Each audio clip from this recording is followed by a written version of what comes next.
আমরা যারা infertility specialist বা ইনফার্টিলিটি প্র্যাকটিস করি তারা প্রায়শই বিভিন্ন অদ্ভুত প্রশ্নের সম্মুখীন হই। তার মধ্যে একটি অদ্ভুত প্রশ্ন বা আমাদের কাছে হয়তো সেটা অদ্ভুত, আপনাদের কাছে ডেফিনেটলি সেটা নয়, বা আপনাকে যারা বুঝিয়েছে তার সেই ডাক্তারবাবুরা আপনাদের বোঝবার সুবিধার জন্য আপনাকে হয়তো ওই টার্মটা ইউজ করেছে যেটা আপনার কাছে পরিচিত, ছোট ডিম্বাণু। প্রায়শই একটা প্রশ্নের সম্মুখীন হতে হয় যে ডাক্তারবাবু আমার ডিম্বাণু ছোট, সেই জন্য আমার বাচ্চা আসছে না, কিছু একটা উপায় বলে দিন যাতে ডিম্বাণু বড় করা যায়। আসুন আজ এই বিষয়টা নিয়ে একটু কথা বলে নিই। নমস্কার, আমি doctor Nilanjan Pai, consultant gynaecologist, obstetrician and infertility specialist. ডিম্বাণু ছোট বা বড় বলে কিছু হয় না। ডিম্বাণুর একটা নির্দিষ্ট পরিমাপ হয়, সব মানুষেরই ডিম্বাণু সেটা থাকে। যেটা আপনি বোঝাতে চাইছেন বা আপনার ডাক্তারবাবু যেটা আপনাকে বোঝাতে হয়তো চাইছেন যে ডিম্বাণু সময় মতো বাড়ে না। দেখুন, প্রাকৃতিক নিয়মেই ডিম্বাণুর পরিমাপ যত দিন যাবে তত বাড়তে থাকবে। অর্থাৎ কিনা প্রত্যেক মাসে যখন একটি মেয়ের পিরিয়ড শুরু হয় তখন তার অনেকগুলো ডিম্বাণুর মধ্যে যেটি সবথেকে উপযুক্ত ডিম্বাণু সেটা আস্তে আস্তে বাড়তে শুরু করে। কতদিন বাড়ে? সময়ের প্রভেদে, ব্যক্তি বিশেষের প্রভেদে সেটা কারোর ক্ষেত্রে হয়তো 10 দিনেই বেড়ে যায়, কারোর ক্ষেত্রে 8 দিনে বেড়ে যায়, কারোর ক্ষেত্রে 12 দিনে বেড়ে যায়, কারোর ক্ষেত্রে হয়তো ডিম্বাণুর বাড়াটা একটু কম হয়, 14 দিনে বাড়তে পারে বা 15 দিনে বাড়তে পারে। এবার প্রাকৃতিক নিয়মেই সেই ডিম্বাণুটা একটা নির্দিষ্ট সময়তে পরিস্ফুটন হয় এবং সেই পরিস্ফুটিত ডিম্বাণু যদি শুক্রাণুর সাথে মিলিত হয় তাহলে প্রেগনেন্সি আসে। যদি সেটা মিলিত না হয় তাহলে মাসিকের আকারে সেই ডিম্বাণুটা নষ্ট হয়ে যায় এবং তার প্রভাবে শরীরে যে একটি হরমোনের তারতম্য ঘটে তার প্রভাবে নির্দিষ্ট সময়ের ব্যবধানে পিরিয়ড আসে। এটাই প্রকৃতির নিয়ম। প্রকৃতি আমাদের সকলকে সেরকমভাবে সৃষ্টি করেছে এবং যাদের ক্ষেত্রে এই ঋতুচক্রটা বা মাসিক ঋতুচক্রটা সঠিকভাবে পূর্ণতা পায় তাদের ক্ষেত্রে প্রত্যেক মাসে, কারোর ক্ষেত্রে একটু সময়ের আগে, হয়তো কারোর ক্ষেত্রে 28 দিন, কারোর ক্ষেত্রে 30 দিন, কারোর ক্ষেত্রে 32 দিন, মোটামুটি এই রকম সময়ের মধ্যে পিরিয়ড আসে।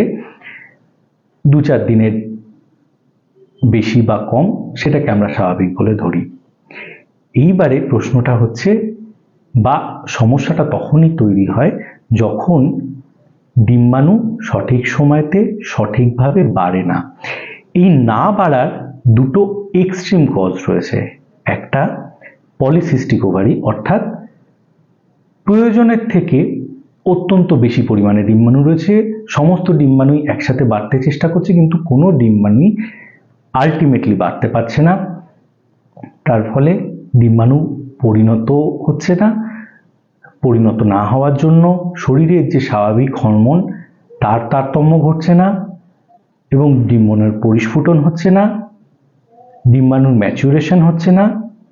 এবং সেক্ষেত্রে যদি দেখা যায় যে শুক্রাণু ঠিক রয়েছে, তার টিউবও ঠিক রয়েছে, তবুও ডিম্বাণু যেহেতু পরিস্ফুটন হচ্ছে না বা পরিস্ফুটন হলেও তার মধ্যে ভালো কোয়ালিটির ডিম্বাণু থাকছে না, তার প্রভাবে প্রেগনেন্সি আসছে না। এইটা হলো একটা এক্সট্রিম।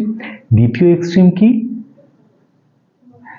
লো ওভারিয়ান রিজার্ভ বা প্রিম্যাচিওর ওভারিয়ান ফেলিওর, অর্থাৎ সময়ের অনেক আগে ডিম্বাণু শেষ হয়ে যাওয়া, আস্তে আস্তে মানুষের শরীর মেনোপজের দিকে এগিয়ে যাওয়া, অর্থাৎ কিনা ডিম্বাণুর সংখ্যা খুবই কম।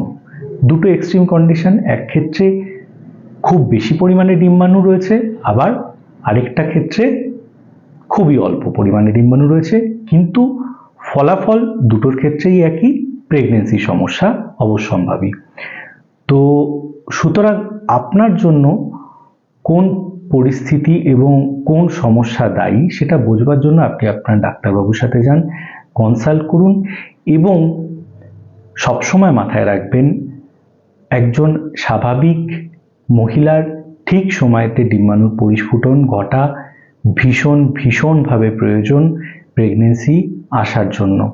যদি তা না ঘটে, পরিস্ফুটন না ঘটে, তাহলেই আপনাদের এই সমস্যাটা যে ডিম্বাণু ছোট, ডিম্বাণু কেন বাড়ছে না, তার ফলশ্রুতি হিসাবে ডাক্তারবাবু আপনাকে দীর্ঘদিন ধরে একটি নির্দিষ্ট ওষুধ দিয়ে যাচ্ছেন, যেটা পিরিয়ডের দ্বিতীয় বা তৃতীয় দিন থেকে পাঁচ দিন অবধি কন্টিনিউ খেয়ে যেতে হবে, এবং হয়তো আপনারা জানতে বা অজান্তে সেটা খেয়ে যাচ্ছেন দীর্ঘদিন ধরে, কিন্তু কোনো অবস্থাতেই সেটা উচিত নয়।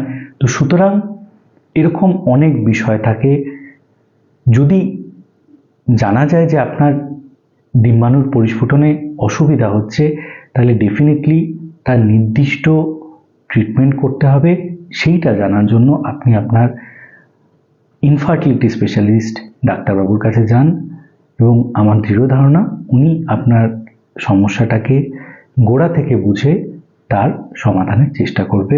মাথায় রাখবেন, যেই ওষুধ আপনার জন্য কার্যকরী সেটা সকলের জন্য কার্যকরী নাও হতে পারে, আবার অন্যের জন্য যেটা কার্যকরী সেটা আপনার জন্য কার্যকরী না হতে পারে।